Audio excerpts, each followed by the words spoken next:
I'm Benita Perkins, and I am president of Benny Girl Healthy Lifestyle Branding Events. And my company works with organizations, companies who want to associate their brand with healthy lifestyle, who want to bring a healthy lifestyle into their corporate and or organizational boundaries. I work with companies in identifying events, organizations in identifying events and opportunities to get healthy lifestyle messages out there. My goal is to get those resources into the community so that health education happens and health disparities start to go away. I am, as everyone else has said all weekend, ecstatic that churches are involved in this endeavor. You guys are the line of first defense. It is really like an incredible position to be in to influence behaviors and health changes.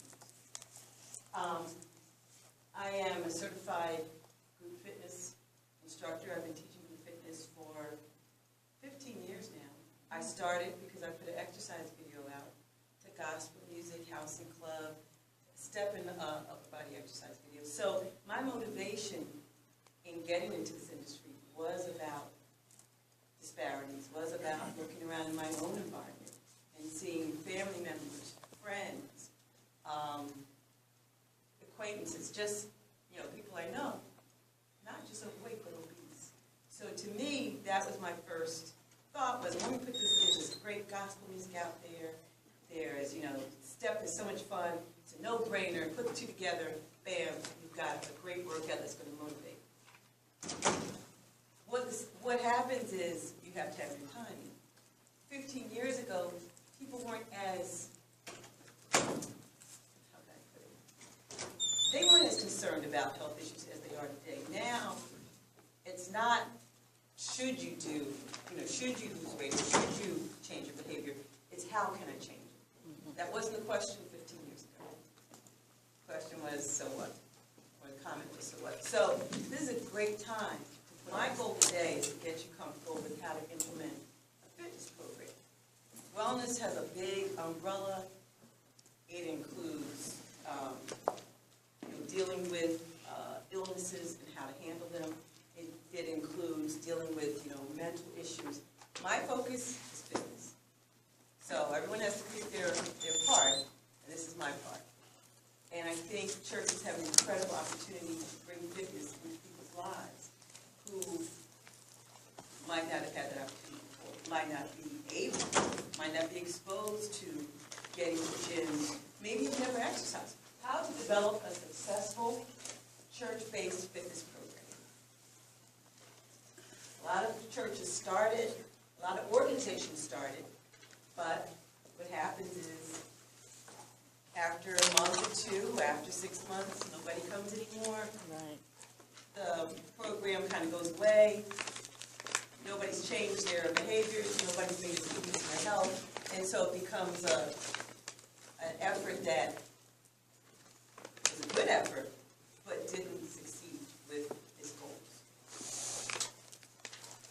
And how many of you have fitness programs right now at your church? Fitness ministries? Okay. Sort of. Any particular type? Do you have, is it Zumba? Is it strength? Is it kickbox?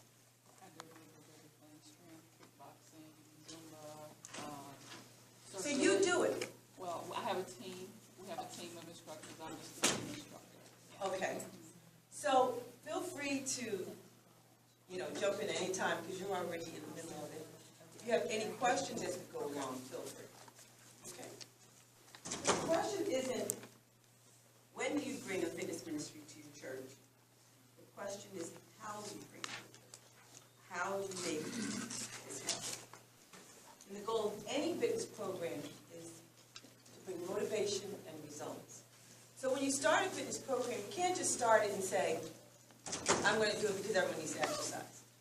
When you start a program, you have to think about, what are the results? What are we trying to get out of this? What is the purpose of this program? Yeah, everyone needs to exercise, but are we trying to lose weight? And if they are, what's the goal? Are they trying to, deal with injury, and deal with knee problems and back problems, and make themselves stronger.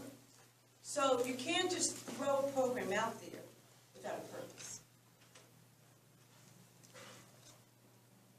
And that's the first thing you need to understand when you want to start this. Motivation comes in a lot of different ways. You want to get to the end results, but workouts and exercises, they have social aspects to it. So the folks who are in that group, who are hanging out, they become each other's support. Okay? It's a camaraderie. It's a community. And that's what you want to encourage in your church, is this community camaraderie group that is going through that battle. Because as people see that battle being won, they're going to want to participate. So you got to create that group. It could be the JC's Disciples, the Fitness 40, Fitness for Christ, or whatever nomenclature, whatever group you want to call it, it's going to give it that community. Because that's the first way these statistics. I'm sure you've been inundated with them all again. But this is as of 2012. And we have all folks who are either obese, overweight, or obese. Obese is a BMI of over 30. And that's a factor of height to weight calculation.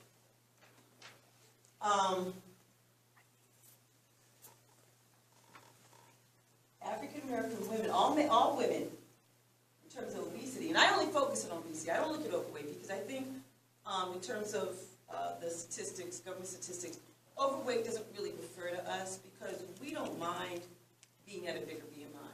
We are all right with having meat on our bones, so to speak. So I don't really get concerned about the overweight. I get concerned about the obesity, that middle column. Because once you start to get over 30, which is, say, a 5'5" woman at 200 pounds, we're at obesity now. Okay? That's where you get into health issues. That's where you get into, blood pressure and heart disease, and your knees hurt when you walk up the steps, and your back, and your quality of life is not what it should be. So, all women in America, 36.1% are obese. White women are 32.8%. African Americans are 56.6%. So the probability that if two African American women are standing in front of me, one of them is going to be obese. That's what that statistic is telling me. Okay, that's pretty high, and it's over 50%. So that's what we're dealing with. That's why this is such an important conference. That's why this is such an important conversation. Exercise statistics.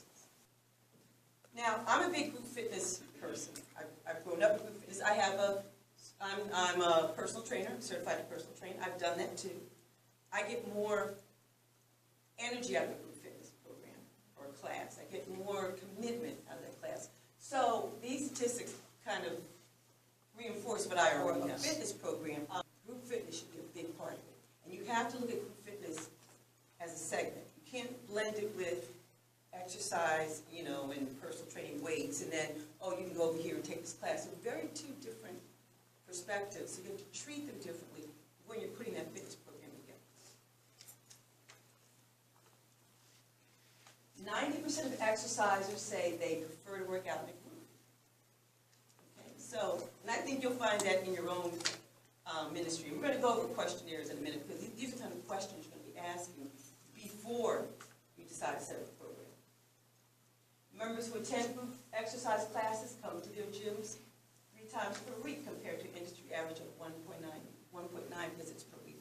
So you're just more motivated. Again, it's that camaraderie.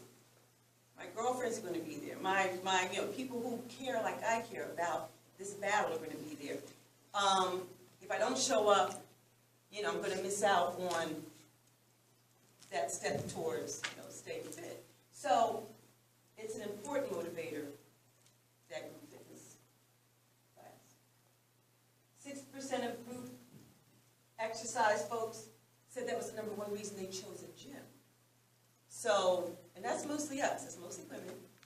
But, you know, we look at a gym, and we go in there, do they have Zumba? Do they have Pilates? Is it a good class? Am I going to get a workout? Or am I going to, you know, waste my time? Am I going to be able to do it? It's going to be too hard. So, but either way, that's a big piece of why people go to a gym. So really, you know, you need to keep that group fitness perspective in mind. Increasing group exercise participation is a key indicator of club growth. And I say, you look at your fitness program in a way like a business.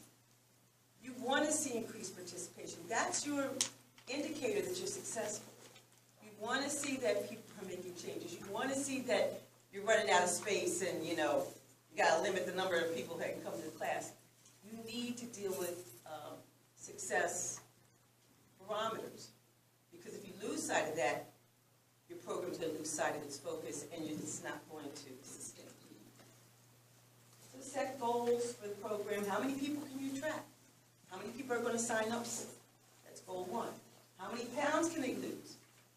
That's your own estimation. If we set this program up, knowing that we have an average obesity rate of 32 in our congregation, and knowing it's circled around 40 to 55-year-olds, we're trying to get a group weight loss of 200 pounds, 500 pounds.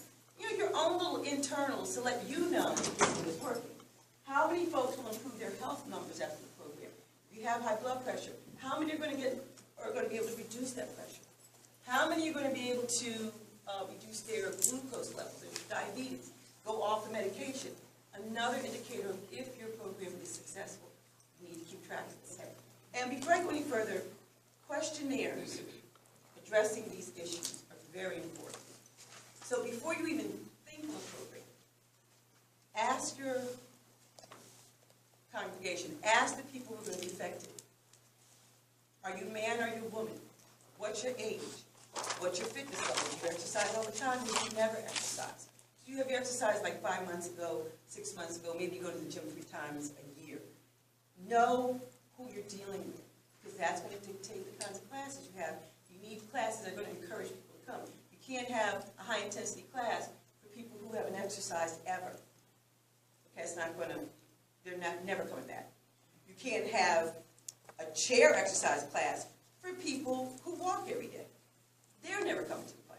So you've got to understand the fitness levels of, so there's a whole conversation about that. Because women, it's very important, and men, as we get older, you've got to keep those muscles up because that's your metabolism. As we get older, we lose that metabolism, we lose our muscle mass. And if that was all that happened as part of aging, muscle weighs less than fat.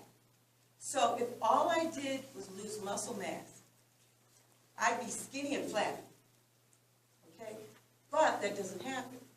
When you lose muscle mass, you put on weight because now your metabolism slows down. So there's another thing happening that actually goes opposite of what you would expect, just because fat weighs less than muscle. So you need weight training. Whether they ask for it or not, you have to somehow include that in there, because that's part of how we stay at a certain weight. Not only the exercising, the cardio is going to help you lose weight. The resistance training, the strength stuff helps you keep it at that level. So, but again, asking folks, what do you want? Do we do a stretch class? Do we do a sitting chair class? All that's part of your question.